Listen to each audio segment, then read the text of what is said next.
got invested some money. That's really good for you, and it's a good push for you. So can you tell me how did it happen?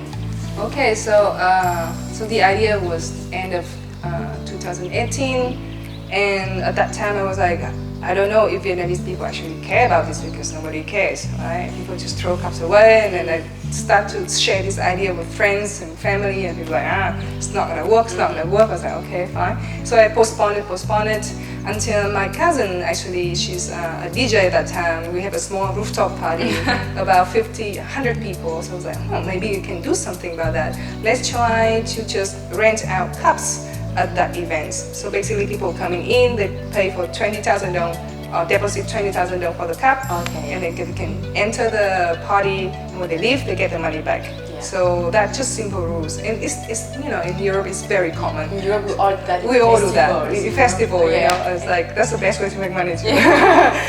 So guests kept coming. They communicate that. Most of the expat was like, yeah, sure, no problem, here. Some people give me more money. I was like, oh, thanks. And then they enjoy the party, they use the cup, they took a lot of photos. Then when the Vietnamese party goers come in, they was a little bit like, huh, why? Like, why do we need to do that? And I was like, I just want to make a test. And when you get out, you really can get money back. So they confused a little bit, and then they said, sure, here it is. So 100 people I stayed from, 7 p.m. until like 2, 3 a.m. And so we have 100 cups, and at the end we received back 95 cups. So 5 people brought it somewhere and just kept the cup. And kept the cup. We made some small money out of it. I was like, it's make money, interesting. And so I took that as a case study, and I I learned a lot from creating pitch deck for your business idea. Okay. So I put that into a pitch deck. I went to learn how to create UI, UX for an app phone. So it's a Figma, it's a really good one. You guys need to check it out. So Figma, try to figure out how to make a demo for an app. Okay. Take a video of user and vendor. Very complicated, so complicated. But I made it. I took it maybe like 1 or 2 months just to do that. Is it free, Figma? Yeah, Figma is free. Really, really good. Very powerful. Okay. And you can touch and then a moving screen, right? So you feel like an app. Then I put, the problem I want to solve. The 10-slide pitch deck. If you are one of these founder, had to do pitch deck the whole time. So problem solving, the case study, the video, the app. I was like, maybe now I can just send out to all the accelerator programs. So I have like a spreadsheet of hundreds of accelerator programs in Vietnam, outside Vietnam, all over the world, especially the one who focus on sustainability. So I just send it out as much as I can, do it all by myself. And one day I received a call from VSVA, the accelerator program in Hanoi, say, hey, you can come. Can you do an interview? So, yeah, sure, interview. Then they asked me to go back to Hanoi and have a pitch for 15 minutes. And I said, yeah, sure, why not? So I came, spent all my money there. I was scared as fuck, because the first time I went to see a VC. Yeah. Was it your first time that you pitched your That could be project? The first time pitching to VC, to investor. Yeah, nice. But before that, I went to several investors in Saigon. The one that I know that they're not never gonna invest in me because they focus on finance or something else. And then they give me lots of feedback and they prepare very well. So I'm like, let's do it. I call all my friends who are entrepreneurs. Like, hey, let's chat. Let's test my pitch out. They was like laughing because it was so bad. We all start somewhere. And then I had to lots of hours. Then I went to Hanoi. I'm not surprised that they didn't even ask me that much. So I was like, it's like a joke. They don't care. So I came back. I was like, it's not gonna happen. Then 2 weeks later, they say, hey, we wanted to invest in you. But I think the moment that they called me, because I wrote them a crazy long, not long, but very like crying email. Emotional email. Very emotional email. I said like, hey, I'm doing this project because Vietnam is drowning from plastics, and it's very bad. So if we don't do anything, the government is quite slow. They have other things to do. The facility for recycling is too expensive. So we have to do something. You know, the user like us or shops can start something, and I really hope that we can partner and they need some money to actually push it out. So I think for this email, they called me after 5 minutes and they were like, hey, okay, we want to, you know, talk further. And at that time, I didn't know much about evaluation of the business, and I just give them, I was like, you know, $5,000 for 5%, I don't know, 3%. I was like, just whatever, just give me money. Just so I can just buy cups. I didn't think more, like, oh, I need a team, da-da-da. And they was like, okay, I'll give you $20,000 for 10%. I was like, ooh, money. Okay. And then at the end, we find out more and more about the investor, like, don't take money from investor if you don't need to. Okay, Lynn, so how did you spend the money that was given to you? I'm really curious. Yeah, so you think that, I think that the money coming in was like, yeah, money, let's just spend. So we actually pay the debt for the first physical products. So we order like 1,000 cups from China, and with our brand on it. It's very nice, very good looking. And so we spend money on that. We spend money to make an app. Also we also spend money for the office, you know, trying to have a nice place for people to work on. So we spend money on things that are actually not necessary. And as a business, as a founder, I think you have to be very careful with your cash flow. And I wasn't very good of that person, I would say. Good financial person. Yeah. But why did you spend for the office? Because you were only one, right? I have a team. I have another two, three interns coming in, so I want to give them a nice place to stay. Okay. And then after that, so then we're waiting for the cup to come in June. So we have interns flying from like UK to Vietnam and want to help out, which is amazing. And the cup got delayed imported by the custom for 2 months. So in that 2 months, the interns supposed to work on the project.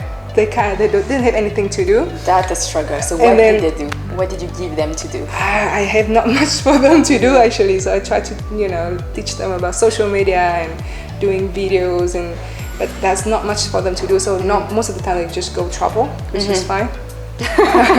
And so we wait until like August when actually they left. Then the product came in. So I have nobody to work with me. And so I did it all by myself. I contacted like 20 locations in District 2 in Taoyuan and asked them like, can I just put my cup here? If it works, it's work. It doesn't work, it doesn't work. So that's how I get them on board very fast. So then it's multiply. Many people likes it. Even the shop owner was like, oh, this actually works. It's a good idea, actually. People just like keep swapping. I saw people bought like 6-7 cups just to give it to their friends in their office. And I talked to a few customers and was like, yeah, really nice idea, didn't think about that. Most of them are foreigner. Some are Vietnamese who study and work in Europe. So for them it's very normal to do that. And they were keeping the cup, or they were giving back to the shop? They're giving back, swapping around, yeah. But they needed to go in shops where your cup were available, right? Yeah, true. So at the beginning they was like, oh, I didn't know that I can swap around. So then I had to change the communication a lot. Okay, they thought it was one shop, shop, and they were doing that every time. When they see the cup in the same place, they're like, oh, I can go around and do that. So, so I think that's a thing that we wanted to improve. Okay, and so after that, did you have any interns? Because then you said that you had to do all by yourself. Yeah, so after that, the money came in very slow, and the cash is very low too. So it's like, if I want to maximize, stay longer. Luckily, I also have a few business by myself, the passive income, so it was okay. So I was scared at that time. Like I feel like a very bad manager who can't even tell my intern what to do. Because I didn't have anything to do. I was really... You didn't have any clue of what was going on. I was point I was very sad. I was like, am I like, what is this all I can do? Even intern, I cannot tell them what to do. I was very emotionally sad. So I decided to just do it by myself as fast as possible, as much as possible, and but then because of the I had to go to business development. I had to fix my app. I tried it with Glide app, different type of app, just to figure out if it actually works. I tried to do many things, social media, design, everything. And to one point I got to burnout. I was like, you know what, I give up. Okay, so when was this burnout? The burnout was almost end of November. Okay. And then suddenly there's one call that make my life a bit better. There's always a light after the darkness. So I had a organizer of Episodes called me. Yes. Episodes is, if you know, is the biggest music festival in South Asia. The year before, I went there a few times, really huge. And they called me like, hey Linh, I heard that you can make cups. I said, yeah, I can. Can you print? Yes, I can. Can you print in 45 days? I said, yes, unless you give me all the money tomorrow. I can do everything you want. Yeah. So then they was in Russia. They called me. At that time, it was 9 p.m. At that time, I almost like closed my server and then stopped everything. It's like, that's so nice. And then I was like, it's not gonna happen, because you don't, like, as a founder, you need to think that like if the money not in your bank account, it's not your money. And don't, even this contract signed in Vietnam, sometimes it's nothing. So I was like, if this happened, then I can have some more money, and then I can, keep moving. So so the Russian people came in, they test my cup. They have not much choices to import from China, otherwise they're gonna stuck like in the import for 2 months. Yes. So they learned their lesson. I showed them my lesson and say, okay, let's do it in Vietnam. So we found this, also at the same time we found this supplier who made this cup in Vietnam, the very plant-based biomaterial. Wow, so fancy. From cassava starch and pea. And basically the cassava starch, when they mix with pea, when you bury them, they will develop enzymes and eat or destruct the plastic structure. So at the end of the day, there's no harmful plastic particles in the land. So I found this company almost the same time Episode called me, so just a little bit before. So that's why I said, yes, we can do that. So everything came just at one point, which is great. And then after a few days, we signed a contract for 7,000 cups, and we just make it happen. And I was like, this could be the pivot of the company. We can just switch it to events. So after Episode, I started to look into all the events, all the marathon, all these music festivals in Vietnam, outside Vietnam. It's like, let's do it, just like expand. Let's just and then get more money. And so we have a 3-year project plan and send out to investor. We also signed a really nice contract with event management company. The amount of that letter of intent was quite huge. It's like almost $10,000, $10 million. It's like, yes, 5 years contract, yes. So so we were so excited. We like, let's do it, let's switch, let's pivot. And then the COVID came.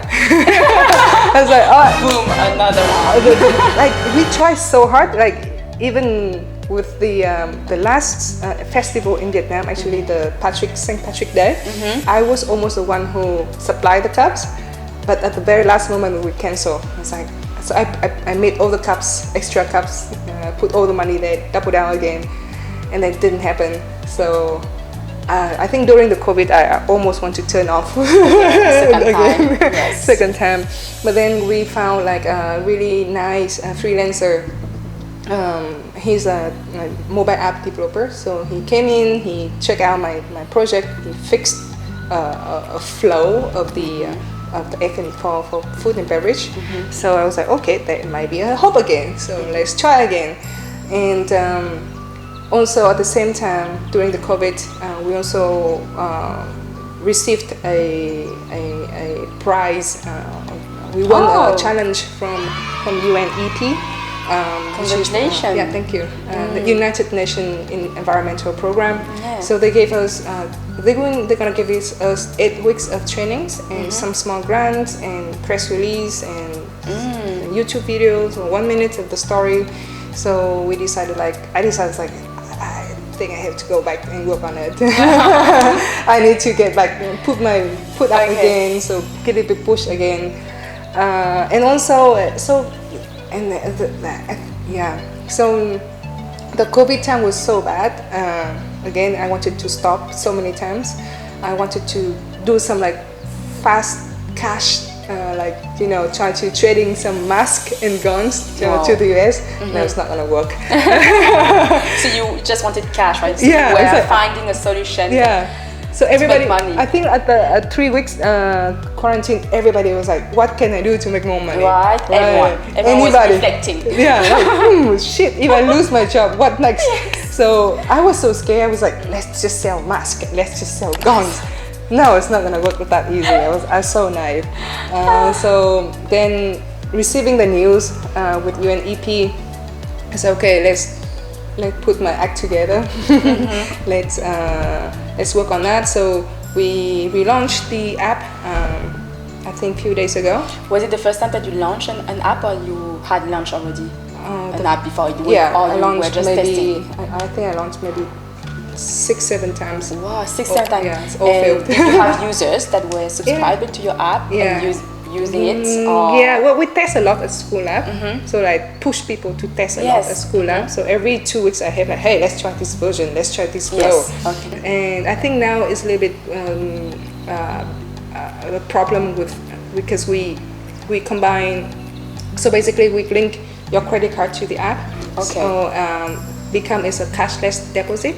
So when you deposit, we will have a waiving time of 5 days for $2 or $50,000 down. When you return, we will charge you $50,000 down. Sorry, if you return within 5 days, you don't charge you anything. And if you don't, then we charge you $50,000. So it must be within 5 days? Yeah. Okay, so because I thought it was like just unlimited. Yeah. But so after 1 year we reflect, we say, many people keep the cups at home for many days.